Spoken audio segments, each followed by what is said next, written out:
arguing over something that they disagree on. I mean, we're discussing an appropriations bill that actually both parties agree on. You just have Chuck Schumer and Dianne Feinstein who want to shut government down for government services for American citizens because they would rather cater to non-citizens.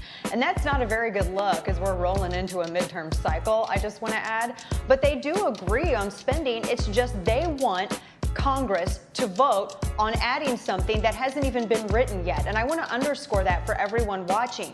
Any legislation that they're considering where it concerns DACA hasn't even been written yet. They're still in negotiations, or at least they were, while they were discussing this appropriations bill. And that's when Chuck Schumer decided to throw a wrench in everything and say, well, we want you to also include this thing that hasn't been written yet that we're currently negotiating right now. That's not how this works.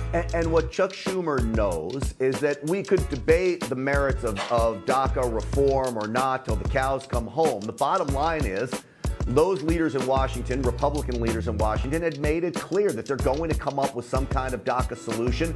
Whether anybody likes it or not, they've made that clear. Chuck Schumer knows that DACA will happen. Chuck Schumer also knows that Democrats voted for the wall years ago and that there's funding there, which means they could come together on all of this and get this all done, but they don't want to. And in the end, we talk about the military being hurt by this. American people are also being hurt by this. Well, I've heard from a number of veterans and active duty who, of course, have spoken anonymously, and they say that people don't realize they're considered essential personnel, but essential personnel that are going to go unpaid. And that's what people need to realize. These are the politics that are being played. Again, I want to reiterate that you have Chuck Schumer and Dianne Feinstein and other party leadership in Washington, D.C. that are taking a stand against American citizens for non-citizens, which I think that priority is backwards. I mean, they were currently negotiating DACA, but I don't know why Chuck Schumer decided in poor faith to pull a trick like this and shut down the government. And again, I want everyone to remember one of the reasons why that government is shut down and why we're doing continuing resolutions is because for every single budget proposal, I'm talking about a permanent budget resolution, so we don't have to continuously do continuing resolutions, which are only several months long, and we have to do this every 3 or 4 months. The reason why we're doing CRs is because Democrats have consistently objected, blocked, and filibustered other previous budget proposals, which is why we're doing CRs. And that's why you have one giant bill with this appropriations bill.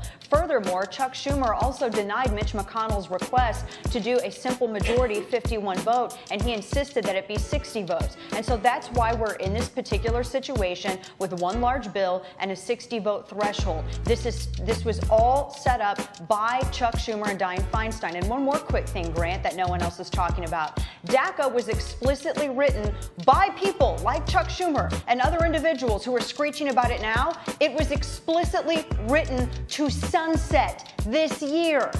People aren't talking about that. It's not that Trump is deciding to rescind anything. I've seen so many incorrect headlines. He's not rescinding anything. This was written to expire this year. So maybe voters need to be asking Schumer why they so poorly wrote a bill and they're having to argue about it again.